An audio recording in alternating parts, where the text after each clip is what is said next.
Hello and welcome. In this video, we'll be creating a React app without using the Create React App script. So let's discuss the pros and cons of using the Create React script. It allows a developer to get started straight away with a single command. There's less to learn. So again, that helps to streamline your development without having to understand the underlying dependencies, such as Webpack, and it all runs with a single build dependency, which is the React script. So it makes it easy to maintain your project.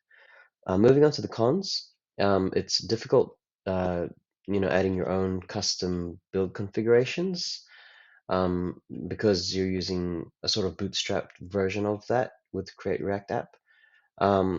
It also includes dependencies that you might not necessarily be using in your project, such as SAS, which can make it a bit bloated, although performance-wise, I don't think it makes that much difference.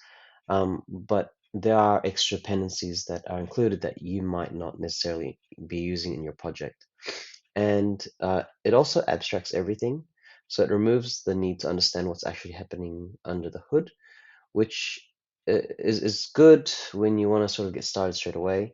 But at the same time, one might assume that you just need React script to run, and that's it. So moving on to the dependencies, I've created an empty folder called React Webpack, and in here we're just gonna npm init a new project. So in the command and in the terminal, npm init, and this will give us a package.json. And so here we're gonna start installing our dependencies. The first thing will be React and React DOM.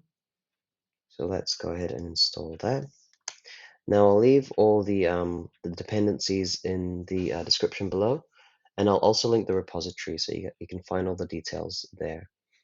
Next, we'll need Babel. So Babel transpiles our newer JavaScript codes, our ES6 and onwards, into older versions of JavaScript so that older browsers can understand the JavaScript.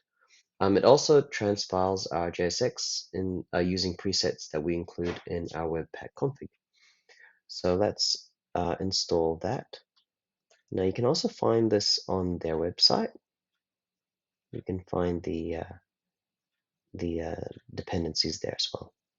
So let's install that. And lastly, we'll be installing Webpack. So Webpack is a module bundler.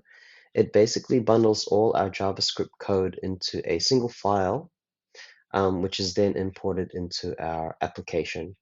So Webpack gives us a configuration file where we can change sort of how it bundles all the code together. So if we go on their website here, you can see they've got a diagram on the main landing page. So essentially, as you build your project and you start importing different modules into different JavaScript files, what it does is it creates sort of creates a dependency tree, and then sees which files import and depend on other files, and then turns that all into one JavaScript file, right? And it also bundles other things such as our style sheets and other static assets such as images.